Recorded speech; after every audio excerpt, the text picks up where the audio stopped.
27편. 여호와는 나의 빛이요 나의 구원이시니 내가 누구를 두려워하리요. 여호와는 내 생명의 능력이시니 내가 누구를 무서워하리요. 악인들이 내 살을 먹으려고 내게로 왔으나 나의 대적들 나의 원수들인 그들은 실족하여 넘어졌도다. 군대가 나를 대적하여 진칠지라도 내 마음이 두렵지 아니하며 전쟁이 일어나 나를 치려 할지라도 나는 여전히 태연하리로다. 내가 여호와께 바라는 한 가지 일, 그것을 구하리니 곧 내가 내 평생에 여호와의 집에 살면서 여호와의 아름다움을 바라보며 그의 성전에서 사모하는 그것이라. 여호와께서 환난 날에 나를 그의 초막 속에 비밀히 지키시고 그의 장막 은밀한 곳에 나를 숨기시며 높은 바위 위에 두시리로다. 이제 내 머리가 나를 둘러싼 내 원수 위에 들리리니 내가 그의 장막에서 즐거운 제사를 드리겠고 노래하며 여호와를 찬송하리로다. 여호와여, 내가 소리내어 부르짖을 때에 들으시고 또한 나를 긍휼히 여기사 응답하소서. 너희는 내 얼굴을 찾으라 하실 때에 내가 마음으로 주께 말하되 여호와여, 내가 주의 얼굴을 찾으리이다 하였나이다. 주의 얼굴을 내게서 숨기지 마시고 주의 종을 노하여 버리지 마소서. 주는 나의 도움이 되셨나이다. 나의 구원의 하나님이시여, 나를 버리지 마시고 떠나지 마소서. 내 부모는 나를 버렸으나 여호와는 나를 영접하시리이다. 여호와여, 주의 도를 내게 가르치시고 내 원수를 생각하셔서 평탄한 길로 나를 인도하소서. 내 생명을 내 대적에게 맡기지 마소서. 위증자와 악을 토하는 자가 일어나 나를 치려 함이니이다. 내가 산자들의 땅에서 여호와의 선하심을 보게 될 줄 확실히 믿었도다. 너는 여호와를 기다릴지어다. 강하고 담대하며 여호와를 기다릴지어다. 여러분, 좋은 아침입니다. 오늘도 말씀의 은혜가 여러분의 삶에 풍성히 임하기를 소망합니다. 시편 27편은 다윗이 원수들의 위협 속에서도 담대히 하나님을 의지하고 하나님만을 사모하는 믿음의 고백이 담겨 있는 시입니다.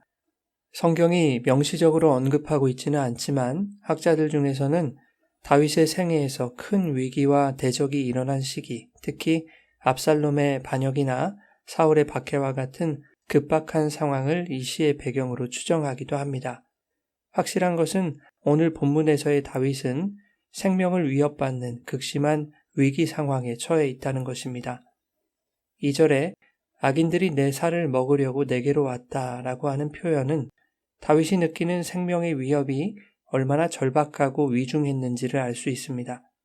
12절에도 내 생명을 내 대적에게 맡기지 말아달라고 기도하는 것을 보면 다윗은 목숨이 위태한 상황에 처해 있음이 분명합니다. 이러한 절박한 상황 속에서도 다윗은 하나님만을 소망하고 주의 얼굴을 구하는 담대한 믿음의 기도를 드리고 있습니다. 다윗은 1절에 여호와는 나의 빛이요 나의 구원이며 내 생명의 능력이라고 고백합니다. 빛은 어둠을 물리치고 구원은 완전한 승리이기에 다윗은 빛과 구원이신 여호와로 인해 두려워하지 않겠다고 담대히 외치고 있습니다. 여호와가 내 생명의 능력이다 라는 고백은 자신의 힘과 생명이 하나님의 신적 능력에서 오는 것임을 고백하고 있는 것이죠. 그러므로 어떠한 대적과 어떠한 위기 상황도 두려울 것이 없다고 말하고 있는 것입니다. 3절에 군대가 나를 대적하여 진칠지라도 마음이 두렵지 않고 전쟁이 일어나 나를 치려 할지라도 태어날 것이라고 말하고 있습니다. 사실 이것은 얼마나 두려운 상황입니까? 군대가 한 사람을 대적하고 한 사람을 치기 위해 전쟁을 일으키는 상황은 인간으로서 결코 태어날 수 없을 것입니다. 다윗이라고 왜 무섭지 않았겠습니까? 다윗도 인간적으로 매우 두려웠을 것입니다. 그것을 잘 보여주는 것이 7절과 9절입니다. 7절에서 다윗은 여호와께 소리내어 부르짖었다라고 말하고 있습니다. 9절에는 주님께 나를 버리지 마시고 떠나지 말아달라고 구하고 있습니다. 그러나 중요한 것은 8절에 다윗이 이 두렵고 절박한 상황에서 인간의 생각과 세상의 방법을 의지하지 않고 하나님의 긍휼을 구하며 오직 여호와의 얼굴을 찾겠다고 다짐하고 있다는 것입니다.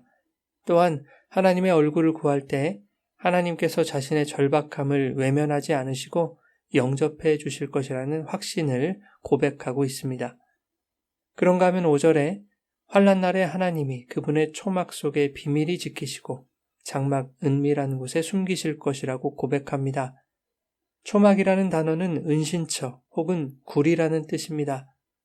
예레미야 25장 38절에는 그가 젊은 사자같이 그 굴에서 나오셨다라는 말씀에 사용되었습니다. 하나님이 비밀히 지키시는 그곳은 사자굴과 같아서 감히 들어갈 엄두가 나지 않는 곳입니다.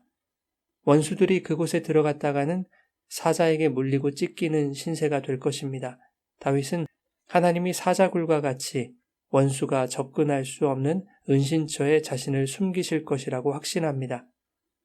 그런가 하면 마침내 높은 바위 위에 세우셔서 원수들에게서 승리하게 하실 것이고 나는 그 하나님의 장막에서 즐거운 제사를 드리며 하나님을 찬송하겠다고 말하고 있습니다.